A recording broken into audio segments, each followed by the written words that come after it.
नमस्कार, मैं हूं अन्ना पांडे और आप देख रहे हैं के न्यूज इंडिया। बुलेटिन की शुरुआत करेंगे, उससे पहले हेडलाइंस। प्रोफेसर मेघनाद का 85 वर्ष की आयु में निधन। प्रधानमंत्री नरेंद्र मोदी ने दुख जताया। भारत ब्रिटेन संबंधों को प्रगाढ़ बनाने में अहम भूमिका। सीएम योगी ने की युवा कॉन्क्लेव और यूपी मार्ट का शुभारंभ। इंदिरा गांधी प्रतिष्ठान में आज से लगेगा 2 दिवसीय युवा एक्सपो। देश के इन राज्यों में भारी से अति भारी बारिश। यूपी, एमपी और उत्तराखंड सहित अन्य राज्यों के लिए आईएमडी अलर्ट। दिल्ली सरकार ने कारोबारियों और उद्योगपतियों को दी राहत। अब DSI/DC मान्यता प्राप्त औद्योगिक क्षेत्र में नहीं लेना होगा नगर निगम लाइसेंस। लोकप्रिय साबित हो रहा संचार साथी पोर्टल। 15 करोड़ से अधिक लोगों ने किया इस्तेमाल। फर्जी कॉल की संख्या हुई 97% कम। आज होगी निसार मिशन की लॉन्चिंग। पूरी पृथ्वी को करेगा स्कैन। दुनिया देखेगी भारत के अंतरिक्ष इंजीनियर की ताकत। आप देख रहे हैं के न्यूज, खबरों का सारथी। मुरैना से खबर बताने जा रहे हैं आपको। चंबल नदी का जलस्तर खतरे के पार नजर आ रहा है। भानपुर गांव में बाढ़ का खतरा मंडराया हुआ है और वहीं कोटा बैराज से पानी छोड़े जाने से हालात बिगड़ते नजर आ रहे हैं। ग्रामीणों में दहशत है और घर छोड़ने को मजबूर भी लोग नजर आ रहे हैं। ट्रैक्टर ट्रॉली से पलायन हो रहा है। प्रशासन अलर्ट है, निगरानी पूरी जारी है।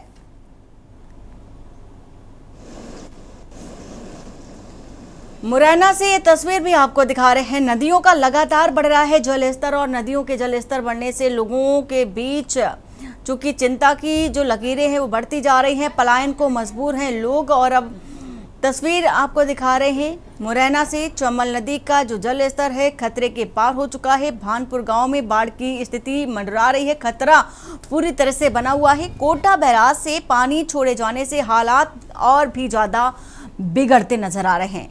वहीं ग्रामीणों में दहशत भी है और घर छोड़ने पर मजबूर भी हो रहे हैं। पलायन की स्थिति बनती नजर आ रही है। पलायन को मजबूर हैं लोग और प्रशासन अलर्ट है, निगरानी जारी है। शुभम कुलश्रेष्ठ इसी खबर पर है। शुभम, मुरैना से तस्वीर दिखा रहे हैं जहां पर नदियों का जो जलस्तर है, चंबल नदी का जो जलस्तर है खतरे के पार है और लोग अब पलायन को मजबूर हैं। शुभम, आवाज जा रही है आपको?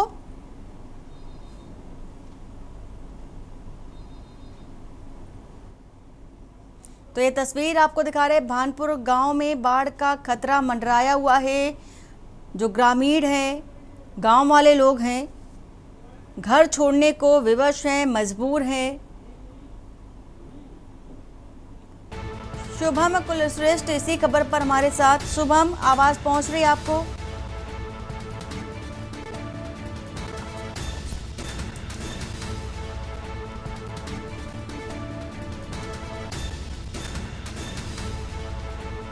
शुभम से जुड़ने की कोशिश करेंगे। फिलहाल ट्रैक्टर ट्रॉली से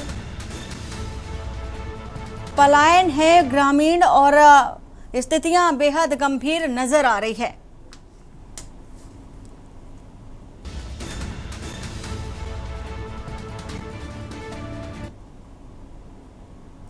खबर मंडला से, जहां बम्हनी थाना क्षेत्र में शराब कारोबारी राजेश पटेल और बोलेरो सवारों के बीच रात विवाद हो गया। शराब कारोबारी ने बताया कि बिना नंबर प्लेट के बोलेरो ने उनकी गाड़ी को तेजी से ओवरटेक कर दिया। उन्होंने बिना समय गवाए इसकी सूचना थाना पुलिस को दी। साथ ही अपनी गाड़ी रोक करके पूछताछ करने का प्रयास किया, जिस पर बोलेरो सवार आशु जैन ने वीडियो बनाते हुए उन्हें गाली गलौज करना शुरू कर दिया और तरह तरह की जो धमकियां हैं वो भी देने लगे। उन्होंने पुलिस से इस पूरे मामले की शिकायत करते हुए अपनी जान को खतरा बताया। एसपी रजत सकलेजा ने शराब कारोबारी की शिकायत की जांच कराकर वैधानिक कार्रवाई कराने का भरोसा भी दिलाया है। गुंडागर्दी चल रही है। गाली मत बक, साइड निकाल।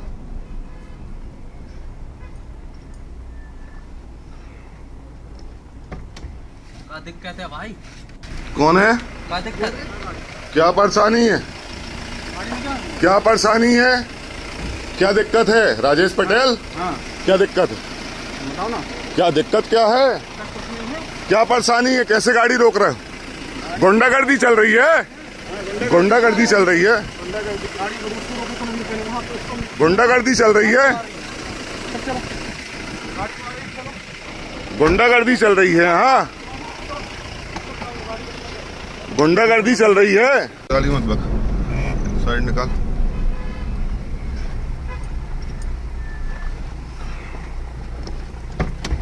क्या दिक्कत है भाई? कौन है? क्या दिक्कत? क्या परेशानी है? क्या परेशानी है? क्या दिक्कत है राजेश पटेल? हाँ क्या दिक्कत है? बताओ ना। क्या दिक्कत क्या है? क्या परेशानी है? कैसे गाड़ी रोक रहे हो? बमनी थाना क्षेत्र से एक आशीष जैन ने एक ये शिकायत दी है कि उनके साथ में जो दो अन्य पक्ष हैं उनके द्वारा बंदूक का उपयोग किया गया है और उनके गाड़ी को रोका गया है। और साथ ही बमनी थाने में एक शिकायत आई है जिसमें कि इनके ऊपर आरोप लगाए। इसमें एसडीओपी को निर्देशित किया जा रहा है कि दोनों पक्षों की क्या सच्चाई है। इन्होंने एक वीडियो भी इसमें सबमिट किया है, उसको भी देखा जाएगा और सीसीटीवी फुटेजेस भी देखे जाएंगे। तो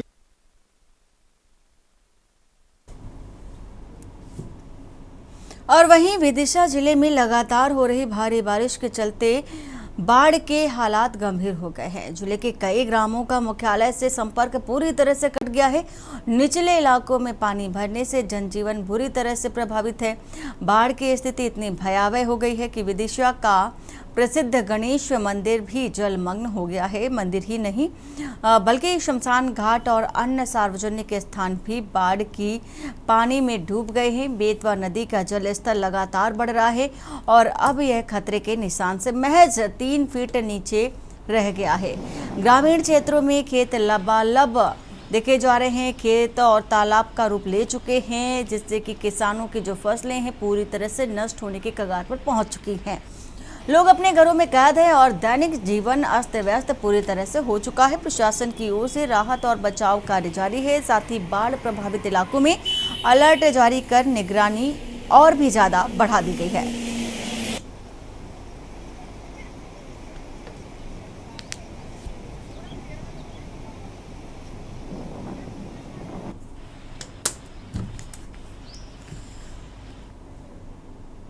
खबर मंडला से, जहां जिले में शराब ठेकेदार और यूथ कांग्रेस के जिला अध्यक्ष आशु जैन के बीच विवाद ने तूल पकड़ लिया है। आशु जैन ने आरोप लगाया कि शराब ठेकेदार और उसके साथियों ने बंदूक दिखाकर उनकी गाड़ी को जबरन रोका और जान से मारने की धमकी दी। घटना बमनी बंजर थाना क्षेत्र के बस स्टैंड के पास की बताई जा रही है। आशु जैन ने मामले की शिकायत एसपी ऑफिस पहुंचकर दर्ज कराई। शिकायतकर्ता के अनुसार ठेकेदार और उसके साथी 4 से 5 गाड़ियों में आए थे और बंदूक लहराते हुए आ गए। निरंतर मंडला नगर में जिस प्रकार से राजेश पटेल के द्वारा और सिंडिकेट कंपनी के द्वारा जो शराब विक्रय किया जा रहा, उसके विरोध में हम लोग निरंतर कलेक्ट्रेट घेराव, एसपी साहब को ज्ञापन, टीआई साहब को ज्ञापन, आबकारी का आंदोलन करते हुए आए हैं। उस बात से रुष्ट होकर वो अपने मन में द्वेष बनाकर कल हमको रोकने का यहाँ पर बमनी थाने में प्रयास किया। बंदूक की नोक पर हमको डराने धमकाने का प्रयास किया। उसी आवेदन को लेकर आज हम बमनी थाना प्रभारी महोदय के पास आए हैं। क्षेत्र से एक आशीष जैन ने एक ये शिकायत दी है कि उनके साथ में जो दो अन्य पक्ष हैं उनके द्वारा बंदूक का उपयोग किया गया है और उनके गाड़ी को रोका गया है।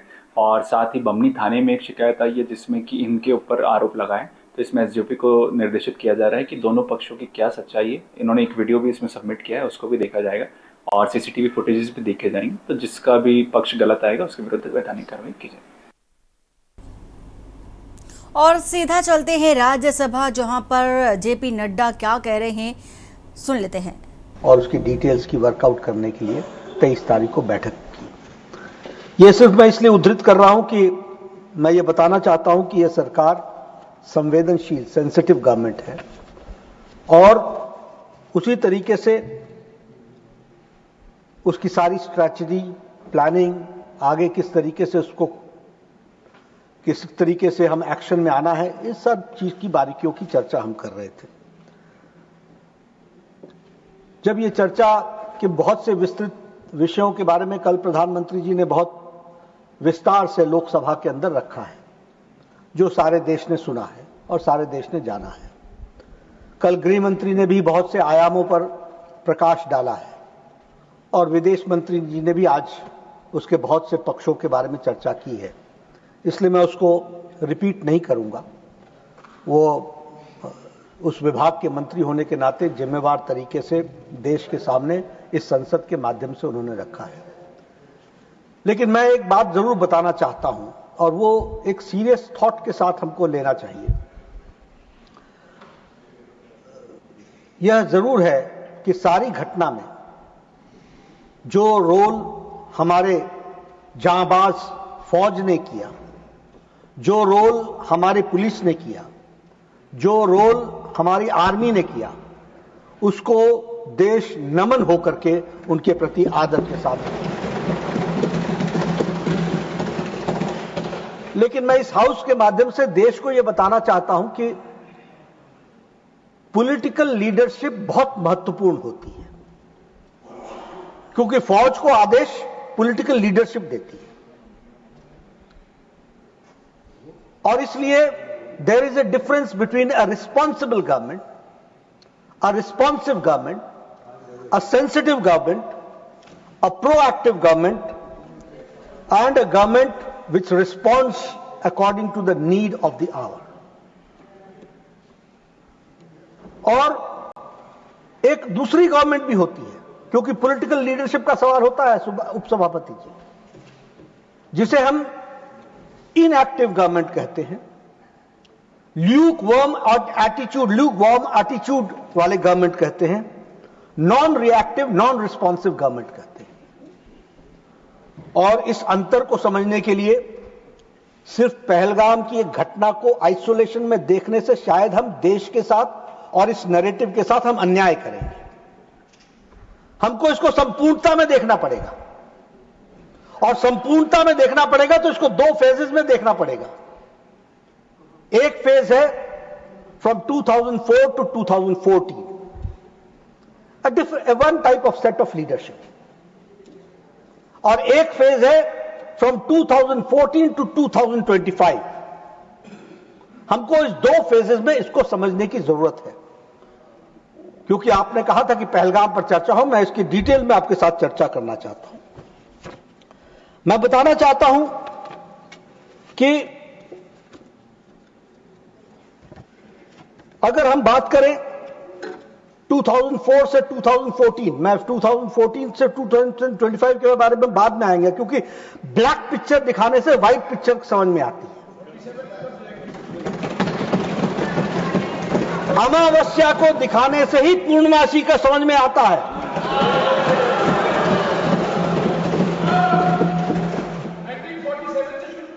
नहीं, मैं एक ही फेज ले रहा हूं, वहां से शुरू करूंगा, वो बहुत तक मुझे कोई आपत्ति नहीं है, लेकिन मैं चाहता हूं कि आप इसी पूर्णमासी को देख लीजिए, वही बहुत है। देखिए, श्रमजीवी एक्सप्रेस में जौनपुर में 2005 में हरकत उल जिहाद ने बम ब्लास्ट किया, 14 लोग मारे गए, 62 लोग हताहत हुए, कोई एक्शन नहीं लिया गया। No action was taken. Let this be on record. जो लोग हमसे आज पूछ रहे हैं पहलगाम का क्या हुआ, पहलगाम का क्या हुआ, वो पूछने के पहले अपने गिरबान में जरूर झांक करके देखें कि उन्होंने कब क्या किया।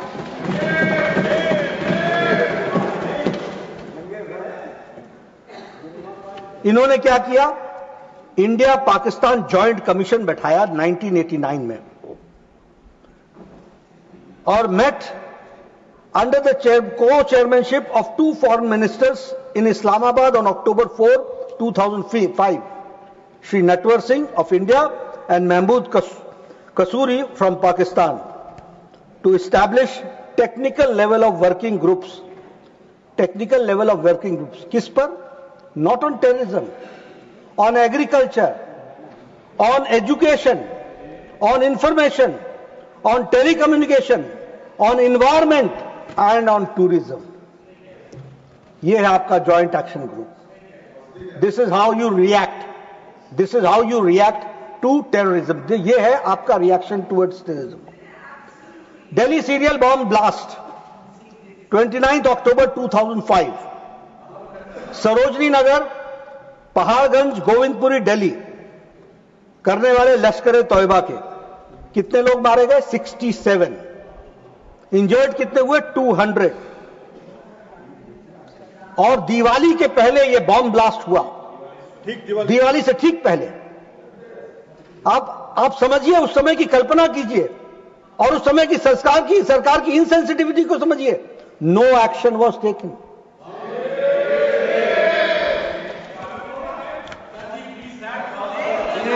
Please John Prakash ji. Varanasi bomb blast, March 7, 2006, Sankat Mochan temple, Varanasi cantonment और रेलवे स्टेशन पर अटैक किया हरकत उल जिहाद ने। मरने वालों की संख्या 28, हताहत हुए 100। No action was taken. Mumbai train bomb blast 11 July 2006, Indian Mujahideen Lashkar Taiba और उन्होंने इंडियन मुजाहिदीन ने लश्कर तौयबा के साथ सहयोग करके इसको अटैक को किया। How many killed? 209, 209 लोग और 700 लोग हताहत हुए। इसके बाद एक जॉइंट एंटी टेररिज्म मैकेनिज्म बनाया गया और इसमें बनाने में, जिसमें स्टेट पॉलिसी ऑफ टेररिज्म कैसे बनेगा इसको तय किया गया। और यह मैकेनिज्म 2 महीने बाद इसकी मीटिंग हुई और 7 महीने बाद इसकी दूसरी मीटिंग हुई। No action was taken. और सबसे बड़ी बात कि हमले भी होते रहे और पाकिस्तान के साथ ट्रेड भी चलता रहा, टूरिज्म भी चलता रहा, टेलीकम्युनिकेशन भी चलता रहा, एग्रीकल्चर भी चलता रहा, बातचीत भी चलती रही। थार एक्सप्रेस में 18 फरवरी 2006 को वो शुरू हो गई। शिपिंग सेक्टर में इंडिया और Pakistan signed revise shipping protocol इन 2006। यह घटना के बाद की घटना बता रहा हूं मैं, कैसे आपने किस तरीके से पाकिस्तान के साथ आपने डील किया है उसकी मैं एक सच्चाई रख रहा हूं। अटैक हुआ 2007 में, serial bomb blast in Gorakhpur Uttar Pradesh, हरकत उल जिहाद ने किया, 11 लोग मारे गए। 2007 में ही सीरियल बॉम्ब ब्लास्ट हुआ एक साथ लखनऊ, अयोध्या और वाराणसी, हरकत उल जिहाद ने और इंडियन मुजाहिदीन ने किया। उसी तरीके से 1 अक्टूबर 2007 को आपने, ये 2007 की घटना के बाद आपने दोनों साइड से वाघा बॉर्डर और अटारी बॉर्डर से आपने गुड्स कैरियर्स को जाने की परमिशन दे दी। ये बोनस में दिया। एयर सर्विसेज की एग्रीमेंट को इंडिया और पाकिस्तान ने साइन किया। 12 फ्लाइट्स को 28 फ्लाइट्स में कन्वर्ट किया। आप सिर्फ अपीज करते रहे और कहीं भी टेरर के नाम पर आपने प्रेशर नहीं पाकिस्तान पर दिया। ये मैं इसलिए आपको ये याद दिलाना चाह रहा हूं क्योंकि आपको पूर्णमासी तब समझ में आएगी जब आप अमावस्या के दिनों को जानेंगे कि आज मोदी जी की गवर्नमेंट ने क्या क्या किया है, किस तरीके से एक्शन लिया है, इस बात को समझेंगे। 31 दिसंबर 2008 को रामपुर में सीआरपीएफ के कैंप पर हमला हुआ। वहां एक शहाबुद्दीन नाम का एक आतंकी जो पकड़ा गया था, लाइफ कन्विक्ट था, उसको उत्तर प्रदेश की सरकार ने छुड़ाने के लिए तय किया और छुड़ाने के ऑर्डर दिए। इलाहाबाद हाई कोर्ट ने मना किया, you can't do it. Appeasement की हद कहां तक पहुंच गई यह भी हमको समझ लेना चाहिए। जयपुर का bomb blast 13 May 2008, place of attack multiple locations in Jaipur, Indian Mujahideen इसमें इन्वॉल्व थी। 71 people were killed and 185 injured।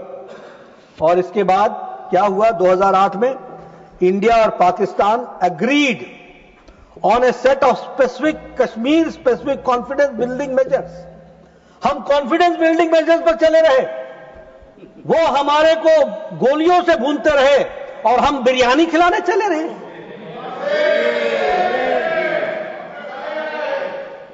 इन्होंने क्या किया, उसके बाद triple entry permit to cross LOC इसकी इजाजत दी। This has happened after this Jaipur incident. Simplification of the procedures of getting the permit which takes at least 2 years, otherwise वो 2 years लगता है, उसको सिंप्लीफाई किया। Frequency of 2 cross LOC bus services Srinagar Muzaffarabad और पुंछ रावलकोट, इसकी शुरुआत तो की ही की, पहले फोर्टनाइटली था, उसको वीकली कर दिया। यानी आप अपीजमेंट में मिठाई पे मिठाई खिलाते चले गए और वहां से बम और गोलियां चलती रही और वो आपको किस तरीके से अटैक करते चले गए। Bangalore serial bomb blast multiple locations पर बैंगलोर में किया गया, उसमें students Islamic Simi was involve, उसमें लोग मारे गए और 20 लोग इंजर्ड हुए। Ahmedabad serial bomb blast in 2008 जुलाई 26। और यहां वक्त हो चला एक छोटे से ब्रेक का। ब्रेक के बाद जल्द हाजिर होते हैं। ब्रेक के बाद आपका स्वागत है और सीधा रुख करते हैं राज्यसभा का, जहां पर नेता सदन जेपी नड्डा क्या कह रहे हैं, सुन लेते हैं। और सीनियर मोस्ट ऑफिशियल्स ने क्या उत्तर दिया, what was there, it is on record that the then senior most, जिसके बारे में आदरणीय विदेश मंत्री जी ने उस स्टेटमेंट को पढ़ा है, मैं उसका ऑब्जर्वेशन बता रहा हूं। It is on record that the senior most officials of the government, whether the foreign secretary और the NSA, took this decision not to hit back Pakistan, not to hit back Pakistan। इसलिए मैं बोलता हूं, फौजें वही थी, army वही थी, police वही थी, नेता का पॉलिटिकल विल नहीं था, पॉलिटिकल पार्टी का पॉलिटिकल विल नहीं था।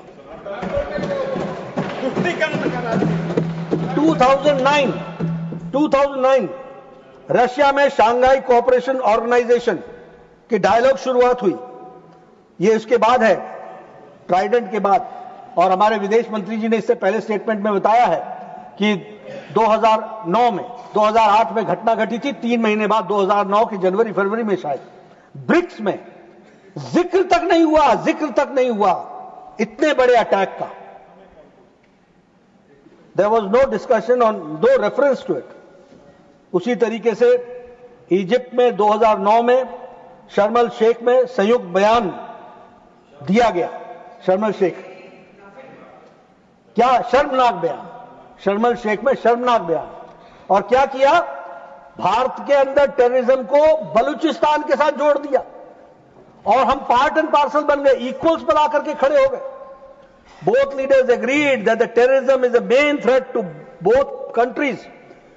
बोथ कंट्रीज मीन्स पाकिस्तान जिसकी टेररिज्म हरकत में है, फितरत में है, उसको हमने एक तरीके से क्लीन चिट दी। Both leaders affirm that they will resolve fight terrorism to cooperate with each other.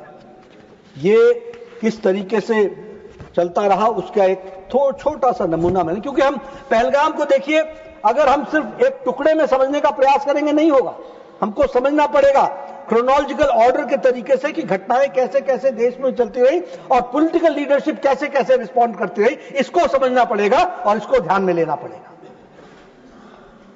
और उस समय बलूचिस्तान पर अदर एरियाज पर प्राइम मिनिस्टर ने क्या कहा, said that India was ready to discuss issues with Pakistan including the outstanding issues.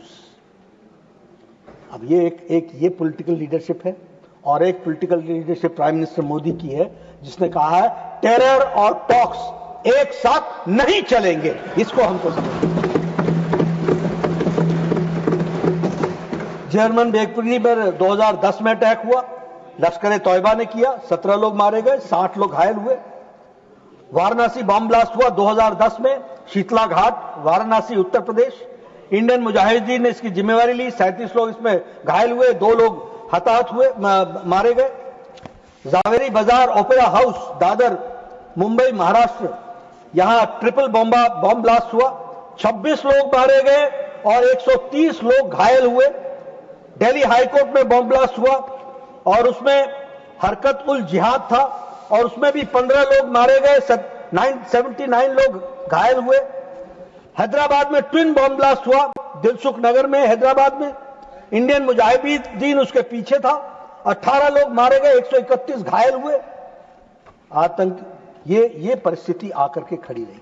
ये मैंने आपके सामने क्रोनोलॉजिकल तरीके से घटनाओं के बारे में कितने लोग हताहत हुए उसकी आपको जानकारी दी।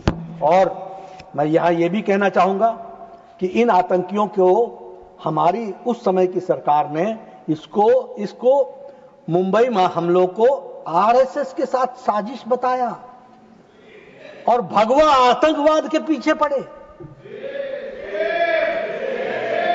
देश याद रखेगा क्या क्या नहीं किया है, और आज वो पहलगाम पर हमसे चर्चा मांग रहे हैं। हम चर्चा करने के लिए तैयार हैं, हम पूरी तरीके से आए। हाफिज सईद को जी लगा करके संबोधित किया, किसने किया?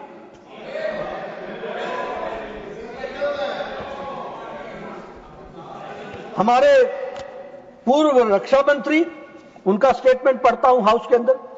India has a policy for many years that the best defence is not to develop the borders, not to develop the borders. An undeveloped border is safer than the developed border. So for many years there was no construction of roads, airfields, nothing in the border areas. इसको मैं अमावस्या ना कहूं तो और क्या कहूं? जयराम जी बोलो। एक गृह मंत्री का बयान है, मुझे कश्मीर जाने में डर लगता है। आप देखिए, घनघोर अमावस्या में जिए है इस देश ने अपने आप को, और वो हमसे चर्चा मांग रहे हैं पहलगाम पर। हम तैयार हैं। अब आप देखिए दूसरा फेज 2014 का, पूर्णमासी घटने लगी, अमावस्या घटने लगी, एकादशी आई, द्वादशी आई, और इस तरीके से हम पूर्णमासी की ओर बढ़े। 2014 में पूरे देश में, और मैं ऑन रिकॉर्ड बोलना चाहता हूं, गृह मंत्री जी आएंगे, वो भी अपने बयान में सारी बात डिटेल में रखेंगे, लेकिन अदर देन जम्मू कश्मीर सारे देश में टेररिस्ट अटैक बंद हो गए हैं। इस बात को हमको समझ लेना चाहिए। Only in Jammu Kashmir left, सारे देश में नहीं तो कभी हैदराबाद, कभी मुंबई, कभी वाराणसी, कभी कोलकाता, कभी बेंगलुरु, कभी कौन सा देश बचा था? हर एक जगह bomb blast, bomb blast, bomb blast. Delhi एक नहीं 3-3 बार हो गया इस 10 साल के अंदर, 10 इयर्स के अंदर। From 2004 to 2014, 3 times. Delhi, national capital. Pune में हुआ था। पुणे में तो हर एक जगह। अब देखिए, except Jammu Kashmir, no incident of violence of terrorism has taken place from 2014 to 2025 till date. 2004 में टेरर इंसिडेंट्स 2004 से 14 7,217, और which has 2015 से 2025 2,150। कहां 75,000 और 7,000, 80% का रिडक्शन हुआ है। हम हिसाब दे रहे हैं, हम चर्चा कर रहे हैं। Civilian deaths 2004 to 2014 1,770, from 2015 to 2025 357, 70% reduction, 70%. Deaths of security personnel 2004 to 2014 1,060, 2015 to 2025 542, reduction is 49%. Death of terrorists increased by 123%. 123% टेररिस्टों की डेथ जो इंक्रीज हुई वो 123% तक हुई। अब हम उरी सर्जिकल स्ट्राइक की बात करना चाहेंगे। हमारे उरी ब्रिगेड हेडक्वार्टर्स पर तारीख 2016 को जैश ए मोहम्मद के लोग आए, कमांडर्स आए, और उन्होंने 19 सोल्जर्स की हताहत की, 19 सोल्जर्स। मैं इसको ऑन रिकॉर्ड लाना चाहता हूं, इसीलिए मैं कह रहा हूं, आर्मी तब भी थी और आर्मी आज भी है, फौज तब भी थी आज भी है, पॉलिटिकल लीडरशिप अलग थी। It is for the first time after 1947 that the Indian prime minister came on record, और एक प्राइम मिनिस्टर ने क्या कहा? उरी हमले के पीछे के लोगों को बख्शा नहीं जाएगा।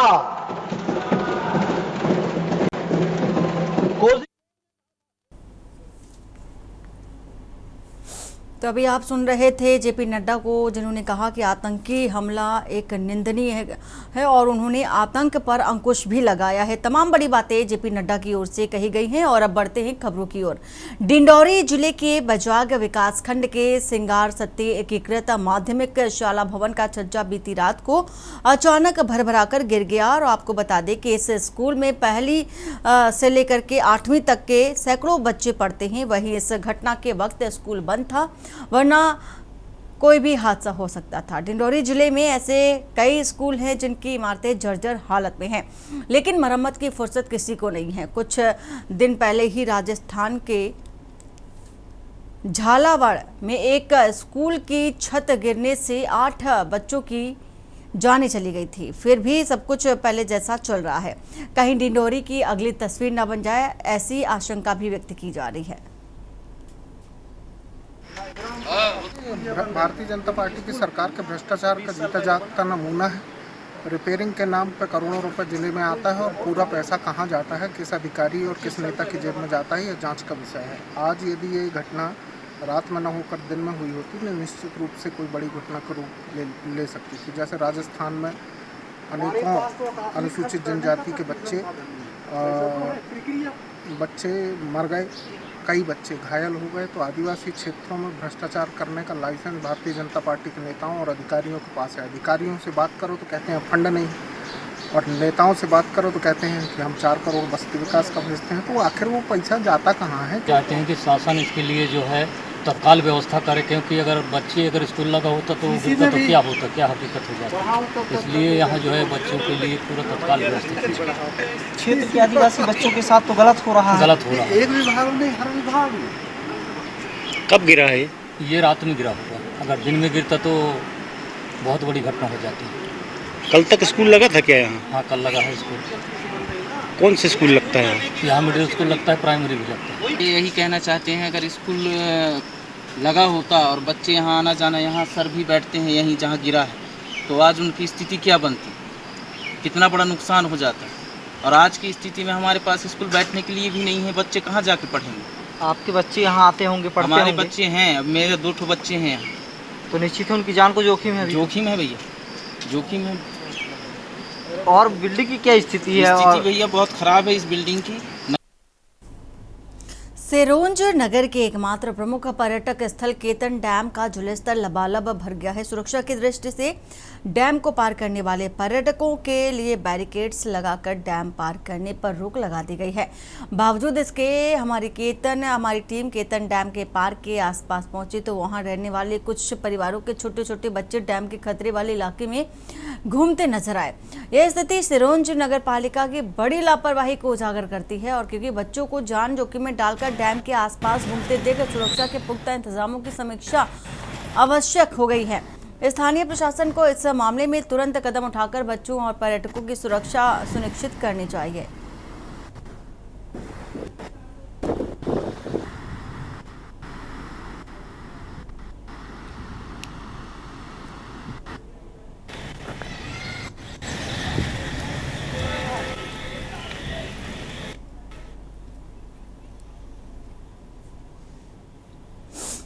और खबर मुरैना से, जहां चंबल नदी का जलस्तर बढ़ने से पानी से घिर गया इंद्रजीत का पुरा। गर्भवती महिला को हुई प्रसव पीड़ा तो एसडीआरएफ की टीम ने रेस्क्यू किया, होमगार्ड्स ने भी सहयोग किया है। अंबाह तहसील के अंतर्गत इंद्रजीत का पुरा का ये पूरा मामला। चंबल का जलस्तर बढ़ने पर गांव का संपर्क टूट गया है।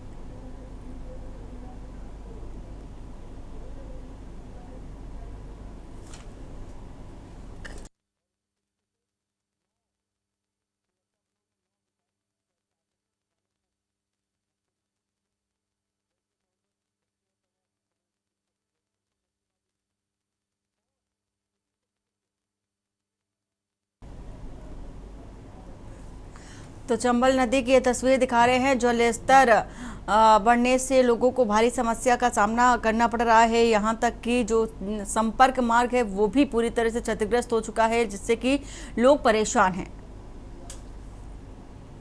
और अंबिकापुर से आपको एक खबर बताने जा रहे हैं, जहां पर महादेव सट्टा कांड का मामला आरक्षक ने की आत्महत्या की कोशिश और आरोप के बाद जहर खाकर अस्पताल में भर्ती कराया है। सत्तीपारा के शख्स ने वायरल वीडियो में आरोप भी लगाए थे और पुलिस जांच में जुटी है। हालत बेहद गंभीर बताई जा रही है। तो खबर इस वक्त की आपको बता रहे हैं, वायरल वीडियो हो रहा है। अंबिकापुर से खबर, महादेव सट्टा कांड का ये पूरा मामला, सत्तापारा के शख्स ने वायरल वीडियो में आरोप लगाए। पुलिस जांच में जुटी है। हालात बेहद गंभीर बताए जा रहे हैं।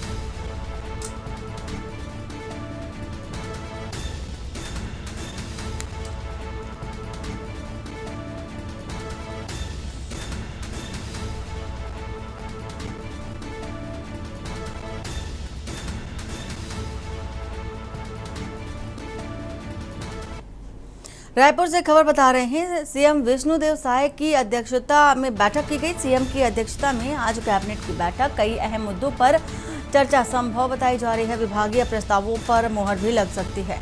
वहीं नीतिगत फैसलों की उम्मीद और सरकारी कामकाज में बड़ा बदलाव भी हो सकता है। प्रशासनिक स्तर पर बड़े निर्णय भी लिए जा सकते हैं।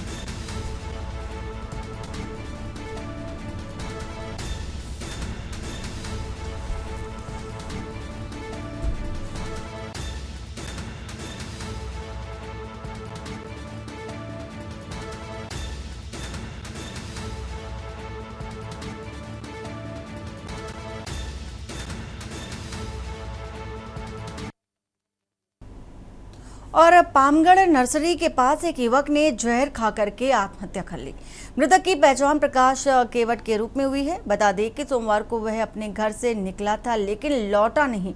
मंगलवार सुबह 11 बजे नर्सरी के पास उसका शव बरामद हुआ। वहीं स्थानीय कोटवार ने गाय चौराहे के पास से एक अज्ञात शव होने की सूचना पुलिस को दी और पुलिस ने मौके पर पहुंचकर शव की शिनाख्त की थी। आत्महत्या के कारणों का फिलहाल खुलासा नहीं हो पाया है।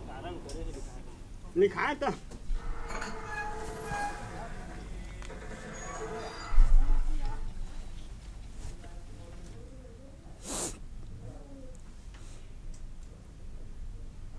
और खबर सुकमा से, जहां पर बड़े कुका नक्सली लीडर माना जाता रहा हिड़मा के पैतृक गांव पूर्ववर्ती और सरकार की विकास योजनाओं से लाभान्वित हो रहा है। पूर्ववर्ती गांव को जगरगुंडा से जोड़ने वाले बैली ब्रिज के निर्माण ने आवागमन को सुविधाजनक बना दिया है और इसीलिए दशकों विकास से वंचित रहे बस्तर इस दूरस्थ इलाके के विकसित होने के साथ अब लोगों के जीवन स्तर में भी सुधार दिख रहा है।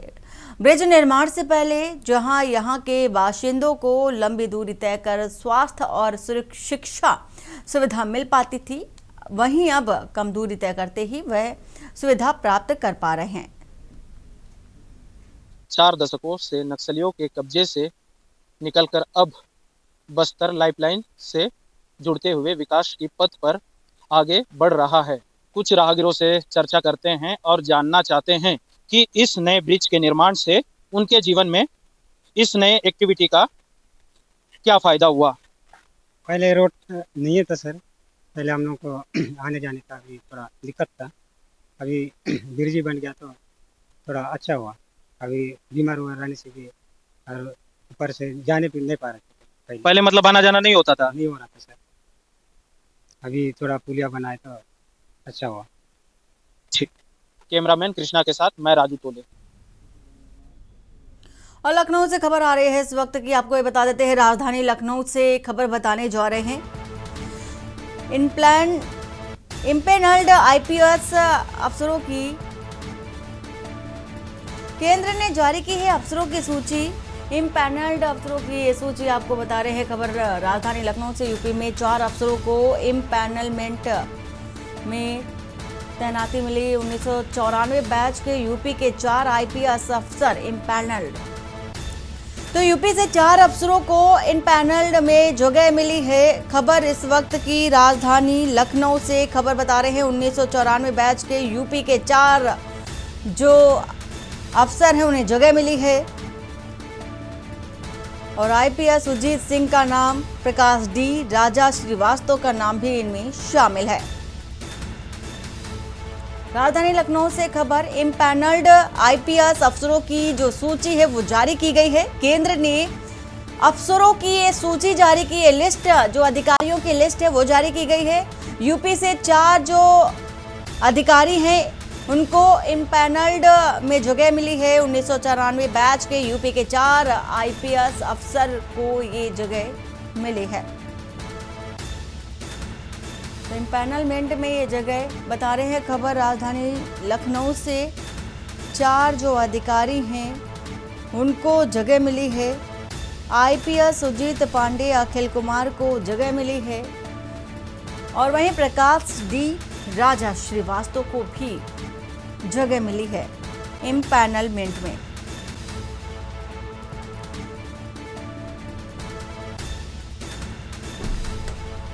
तो खबर इस वक्त की आपको बता रहे हैं राजधानी लखनऊ से,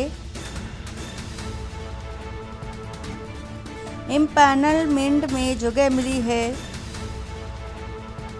4 अधिकारियों को।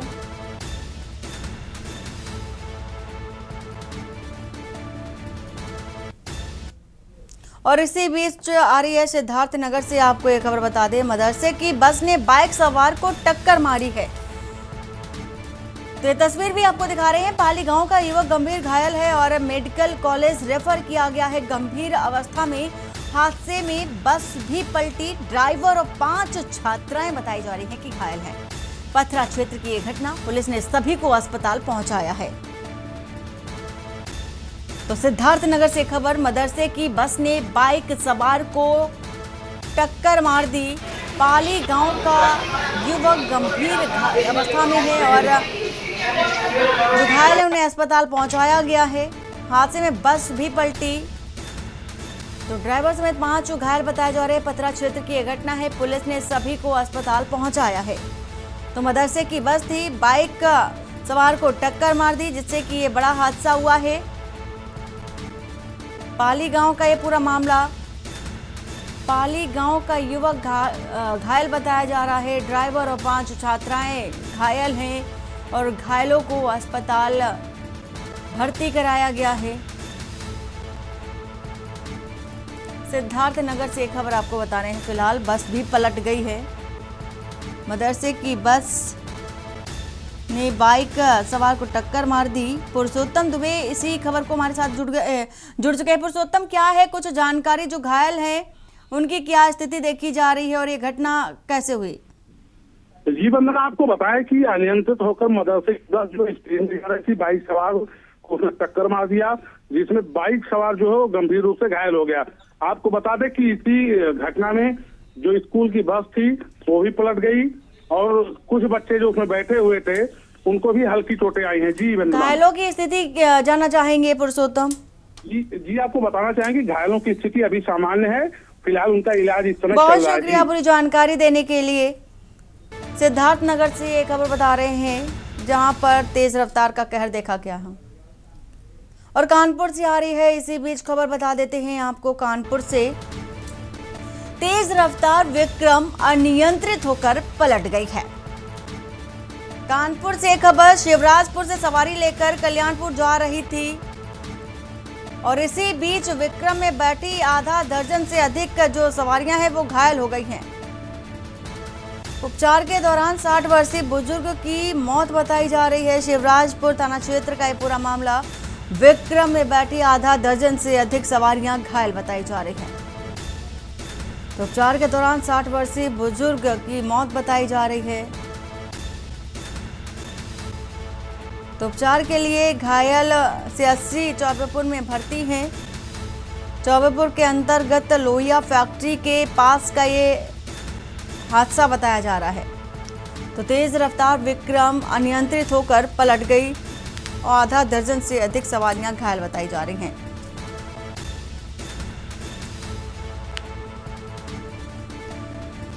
तो खबर आपको बता रहे हैं कानपुर से। तो शिवराजपुर से कल्याणपुर की ओर जा रहा था विक्रम और इस दौरान तेज रफ्तार का कहर देखा गया। अनियंत्रित होकर के विक्रम पलट गए और विक्रम में आधा दर्जन से अधिक सवारियां बैठी थी, जिसमें से 60 वर्षीय बुजुर्ग की मौत बताई जा रही है।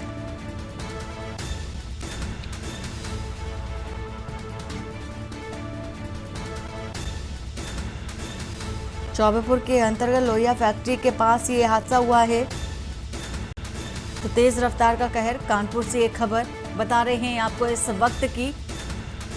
शिवराजपुर से सवारी लेकर के कल्याणपुर जा रही थी विक्रम और इस दौरान हादसे का शिकार हो गए।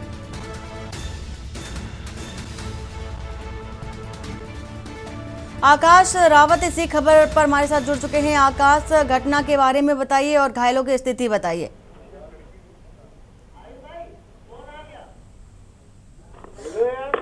आकाश, आवाज पहुंच रही है आपको? हाँ जी, आ रही है बंधन। घायलों की स्थिति क्या है और घटना कैसे हुई? जी, मैं आपको बता दूं कि ये पूरा मामला चौबेपुर थाना क्षेत्र के अंतर्गत लोहिया फैक्ट्री के निकट का है। हाईवे पर तेज रफ्तार कम जा रही थी और अनियंत्रित होकर डिवाइडर से टकराकर पलट गई, जिसमें से 6 लोग घायल हुए थे और एक की मौत हो गई। 2 घायलों को उपचार के लिए हेलट रेफर किया गया है, जिनकी हालत गंभीर बनी हुई है। अन्य घायलों का उपचार CHC चौबेपुर में चल रहा है। जी वंदना, बहुत शुक्रिया पूरी जानकारी देने के लिए।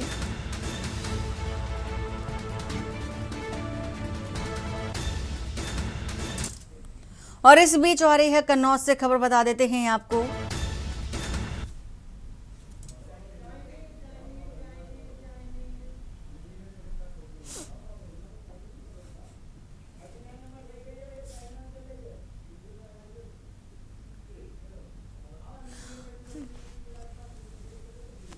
और ये तस्वीर आपको दिखा रहे हैं, आंगनबाड़ी संसाधन किट वितरण कार्यक्रम में पहुंची हैं आनंदीबेन पटेल और ये तस्वीर भी आपको दिखा रहे हैं।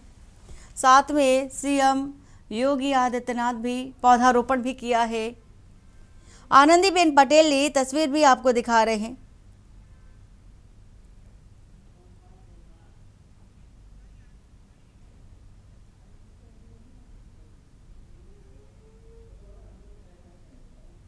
तो आंगनबाड़ी संसाधन जो किट वितरण कार्यक्रम में पहुंची, तमाम मुख्य जो अतिथि हैं वो भी हैं, मौजूद हैं इस समय। तो आंगनबाड़ी कार्यकर्तियों को किट वितरित करती नजर आ रही हैं।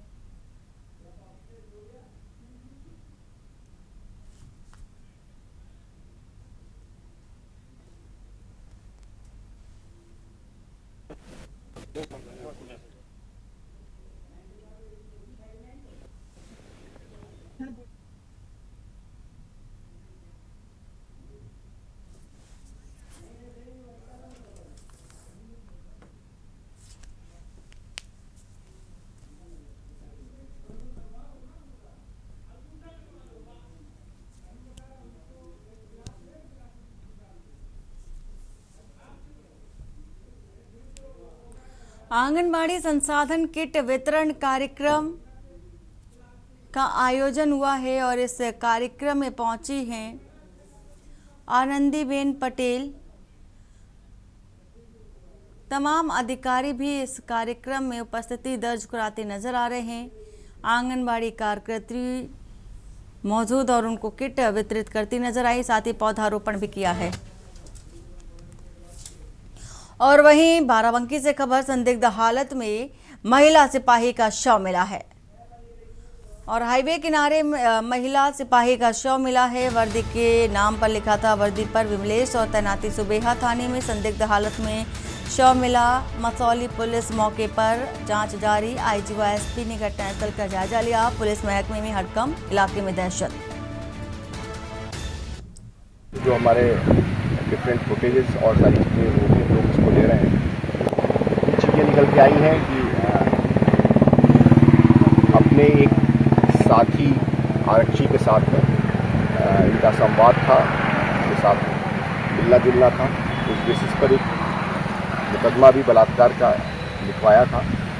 उसके बाद 164 के स्टेटमेंट में ये आया कि हमने कोर्ट मैरिज कर लिया, लिहाजा इसको तो हम आगे फर्दर कोई कार्रवाई नहीं चाहते। उस बेसिस पर जो हमारे पास इम्पोर्टेंट कुछ और एविडेंस है, पुलिस उस पर काम कर रही है और प्रथम दृष्टया ये किसी खास मोटिव से किया जाने वाला मर्डर प्रतीत हो रहा है।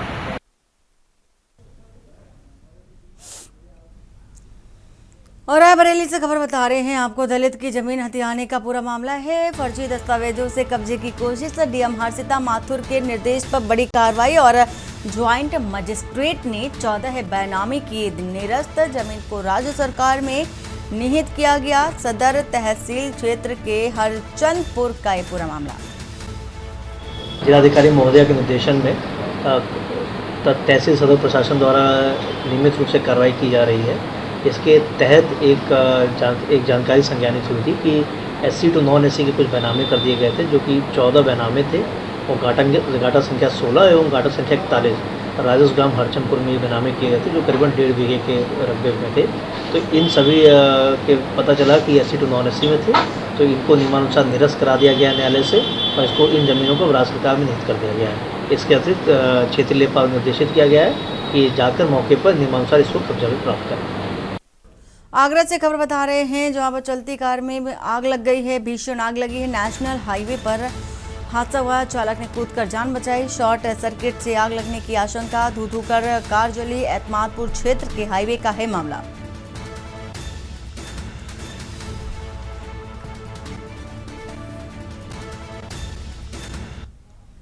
मथुरा से खबर, 2 बदमाशों ने बुजुर्गों को गोली मारी। दिन दहाड़े गोली मारकर बदमाश फरार हो गए। 84 साल के रघुवीर गंभीर रूप से घायल और पुलिस ने घायल को अस्पताल में भर्ती कराया। पुलिस जांच में जुटी है, आरोपियों की तलाश जारी है। बलदेव क्षेत्र के करनऊ फतेहापुर चौराहे की है घटना।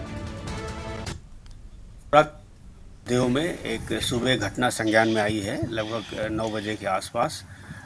एक ये रघुवीर सिंह नाम के व्यक्ति हैं, जो कि ग्राम कचनऊ के रहने वाले हैं। अपने गांव से अपने बेटे के साथ कहीं जा रहे थे।